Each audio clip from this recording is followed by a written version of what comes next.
રાજસ્થાની સમાજની મહિલાઓ દ્વારા પરંપરાગત રીતે માંજલપુર સ્થિત કુબેરેશ્વર મહાદેવ મંદિર ખાતે દશામાની પૂજા અંતર્ગત પીપળાના વૃક્ષનું પૂજન કર્યું. દેશમાં હોળીનો પર્વ દરેક રાજ્યમાં અલગ અલગ રીતે ઉજવવામાં આવે છે. વડોદરા શહેરમાં દરેક રાજ્યોના લોકો વસવાટ કરે છે અને પોતાના તહેવારો અને ઉત્સવોને હળીમળીને એકબીજા સાથે ઉજવણી કરતા હોય છે.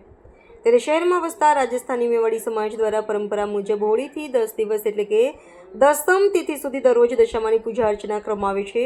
અહીં મહિલાઓ દસમ તિથિ સુધી દરરોજ સવારે જ્યાં સુધી દશામાની પૂજા અને વાર્તા ન સાંભળે ત્યાં સુધી નિર્જળા ઉપવાસ રાખે છે. પૂજા બાદ વાર્તા સાંભળ્યા પછી જ ઘરમાં નૈવેદ્ય બાદ જ ઉપવાસ તોડે છે તથા દસમ તિથિએ પીપળાના વૃક્ષની પૂજા કરી ઠંડુ નૈવેદ્ય અર્પણ કરી વાર્તા સાંભળે છે.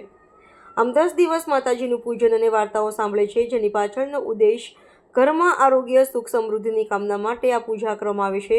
ત્યારે આજરોજ ફાગણ વદ દસમી નિમિત્તે મહિલાઓએ પરંપરાગત રીતે વસ્ત્રોમાં માંજલપુર વિસ્તારમાં આવેલા કુબેરેશ્વર મહાદેવ મંદિરના પ્રાંગણમાં પીપળાના વૃક્ષનું પૂજન કર્યું હતું અને માતાજીના વ્રતની કથા સાંભળી હતી.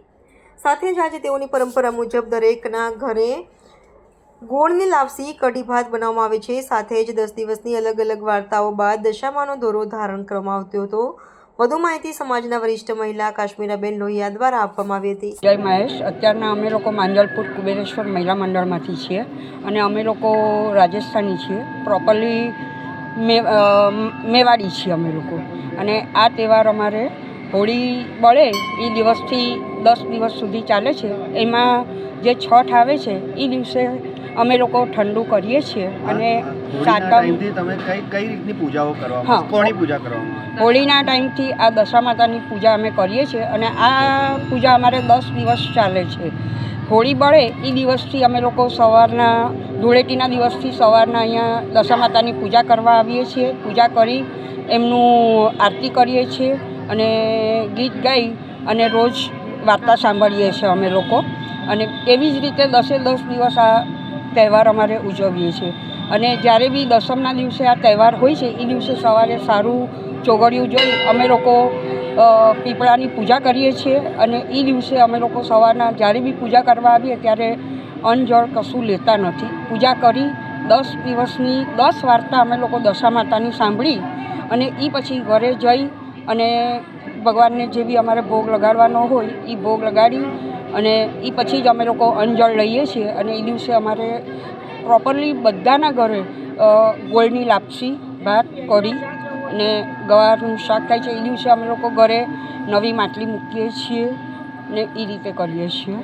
અને 10 દિવસની જે બી વાર્તા સાંભળી હોય એ અમે જે આ દશા માતાનો દોરો છે એ અમે લોકો પહેરીએ છીએ. 10મો દિવસ ક્યારે છે? આજે દસમ છે અને આજે 10મો દિવસ છે. 10મો દિવસ ઉજવવામાં દસમ પ્રમાણે જે પ્રમાણે તિથિ આવતી હોય એ દિવસે જ આ 10મો દિવસ ઉજવાય છે. શું નામ તમારું? મારું નામ છે કાશ્મીરા લોહિયા. जय दशा माँ.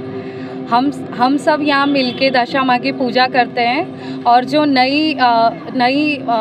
नई पीढ़ी होती है, नई शादी करके आते हैं, वो यहाँ दशा माँ का डोरा लेते हैं और फिर सालों साल हम अखंड सौभाग्यवती रहने के लिए दशा माता का व्रत करते हैं.